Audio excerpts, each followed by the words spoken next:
Merci de nous suivre de partout à travers le monde, chers internautes de la chaîne de télévision Africa Daily Report. Nous recevons en exclusivité le CT Strong Kaini, les politologues. Strong Kaini, bonjour. Bonjour, monsieur le journaliste. Un mot à nos internautes. Merci beaucoup et nous leur souhaitons seulement la bienvenue. Et nous sommes là pour eux et aussi ils doivent être là pour nous. Oui, une année après, le chef de l'État, depuis qu'il était investi, il y a déjà une année.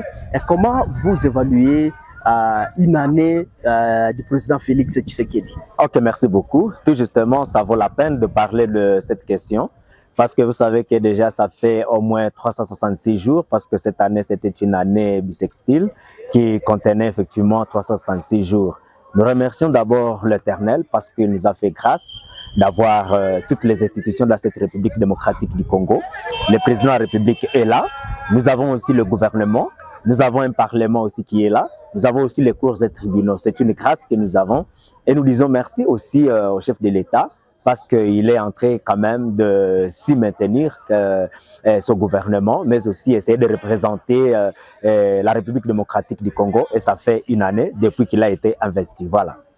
Oui, alors, Strong Kaini, parlez-nous de l'évolution des institutions depuis qu'il est chef de l'État. Ok, merci beaucoup. Vous savez que tout doit bouger, effectivement, et bouger dans tous les sens. Ça, c'est positif ou négatif, cela importe peu, mais ce qui peut compter dans tout cela, c'est de voir un peu comment la politique de ce pays est en train de marcher. C'est de voir effectivement si cette politique reste standard ou c'est une politique qui émerge. Il reste aussi à porter un jugement là-dessus. C'est que quand on gère la chose publique ou quand on gère un pays ou quand on est en train de gérer la chose communautaire, nous devons nous attendre à trois choses. D'abord, nous devons nous attendre à la politique elle-même.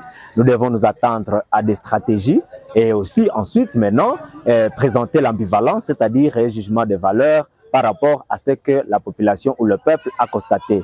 Et depuis le début de la mandature ou du mandat que le président actuel est en train maintenant de réaliser, nous avons eu à assister à son installation et depuis cette installation, il s'est fixé certains objectifs, certainement. Et c'est sur base de ces objectifs que nous devons aussi porter notre jugement. Il a parlé de la stabilité politique, mais quand on essaie de voir la politique aujourd'hui en train de basculer, ce qui nous ramène tout justement à faire un peu beaucoup plus d'analyse là-dessus.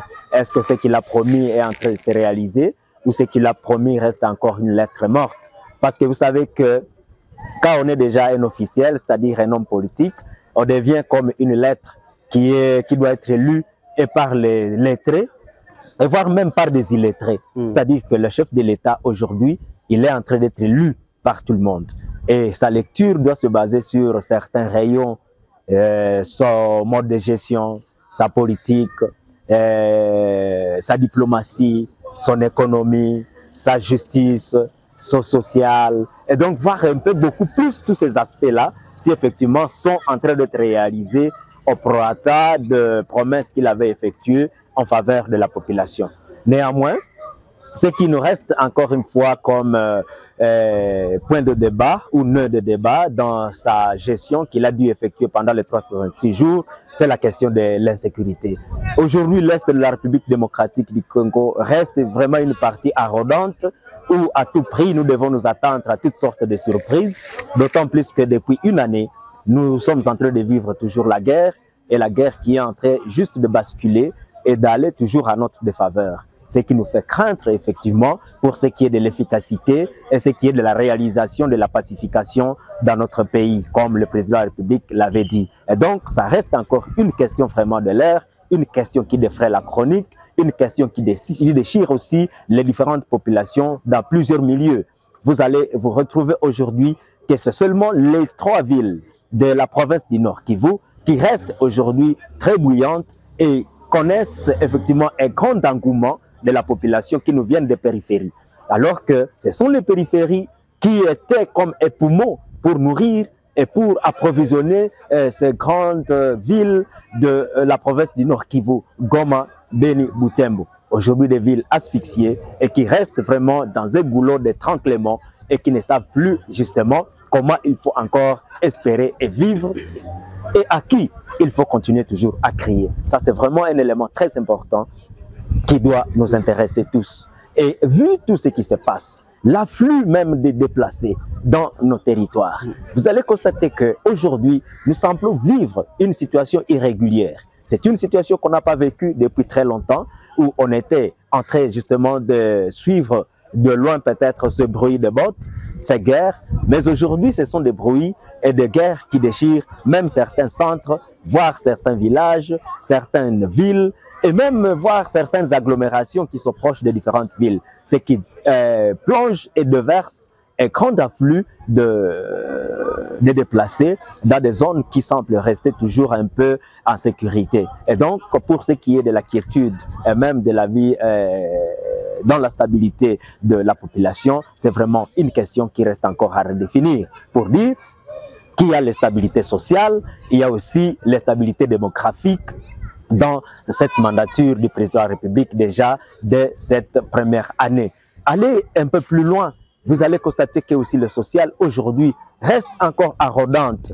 Cela veut dire que c'est un social qui reste aujourd'hui exposé à tout le monde, où vous allez vous retrouver en face des billets de banque, en face donc des francs congolais qui connaissent une dépréciation sans nom, qui connaissent aussi une instabilité sans nom, qui connaissent une perturbation qui reste encore permanente.